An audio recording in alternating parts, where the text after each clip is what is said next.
Breaking news చూస్తున్నాం. సినీ నటి జయప్రద కేసులో సుప్రీంకోర్టు కీలక తీర్పు వెలువరించింది. జయప్రద జైలు శిక్షపై సుప్రీంకోర్టు స్టే విధించింది. జయప్రదకు చెన్నై ట్రయల్ కోర్టు విధించిన 6 నెలల జైలు శిక్షపై సుప్రీంకోర్టు స్టే విధించింది.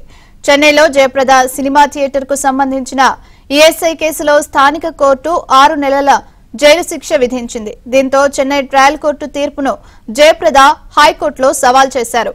చెన్నై కోర్టు తీర్పుపై స్టే ఇవ్వడానికి హైకోర్టు నిరాకరించింది. జయప్రద పిటిషన్ పై హైకోర్టులో విచారణ ముగిసేంత వరకు జైలు శిక్షపై స్టే విధిస్తూ సుప్రీంకోర్టు మధ్యంతర ఉత్తర్వులు జారీ చేసింది.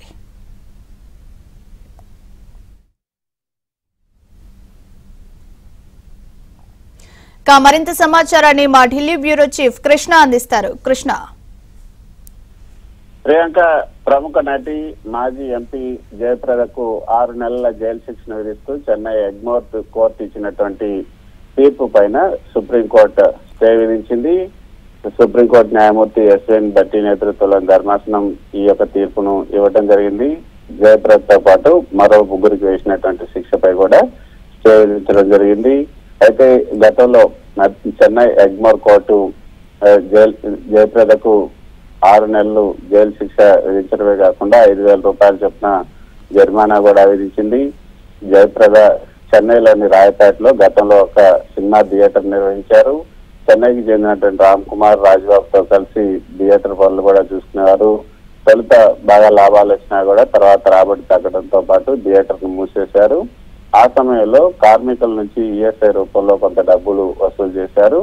థియేటర్ మూసేయడంతో తిరిగి డబ్బులు చెల్లించాల్సి ఉండగా వాటిని కార్మికులకు అందజేయలేదు. దీంతో కార్మికులంతా కూడా బీమా కార్పొరేషన్ ఆశ్రయించారు. సదరు బీమా సంస్థ చెన్నై ఎగ్మోర్ కోర్టును ఆశ్రయించింది. థియేటర్ యజమానానికి వ్యతిరేకంగా పిటిషన్ దాఖలు చేసింది. అయితే కార్మికుల నుంచి వసూలు చేసినటువంటి ఈఎస్ఐ డబ్బులను తిరిగి వారికి చెల్లించలేదని కోర్టులో పేర్కొనడం జరిగింది.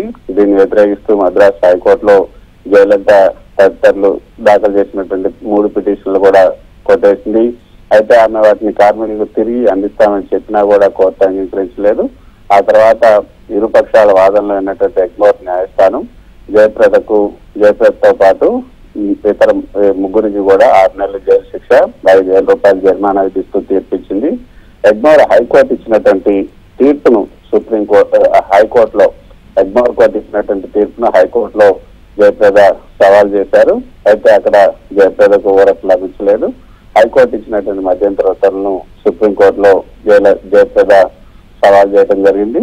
ఆ హైకోర్టు ఇచ్చినటువంటి తీర్పు పైన స్టే విధిస్తూ అంటే 6 నెలల జైలు శిక్షకు సంబంధించినటువంటి తీర్పు పైన స్టే విధిస్తూ తదుపరి విచారణ ముగిసేంత వరకు దీనిపైన ఎటువంటి చర్యలు తీసుకోకూడదంటూ సుప్రీంకోర్టు ధర్మాసనం స్పష్టం చేసింది.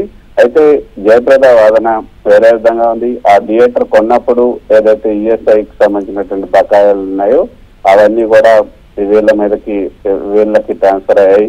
అయితే ఆ విషయం తెలుసుకున్న తర్వాత కొంత అమౌంట్ ను 9 లక్షల రూపాయలు పే చేసినప్పటికీ తమ వాదనను వినకుండా ఎగ్మోర్ కోర్టు ఈ తీర్పు ఇవ్వడం జరిగింది. తమ వాదనలను సుప్రీంకోర్టులో తమకు న్యాయం జరుగుతుందన్న ఆశాభావన వ్యక్తం చేశారు. ప్రస్తుతానికి అరెస్టు నిలిపివేస్తూ ఎగ్మోర్ హైకోర్టు ఇచ్చినటువంటి తీర్పు పైన సుప్రీంకోర్టు స్టే విధించడాన్ని జయప్రద హర్షం వ్యక్తం చేశారు. ఖచ్చితంగా ఈ కేసులో తమకు న్యాయం జరుగుతుందన్న ఆశాభావాన్ని కూడా జయప్రద వ్యక్తం చేయడం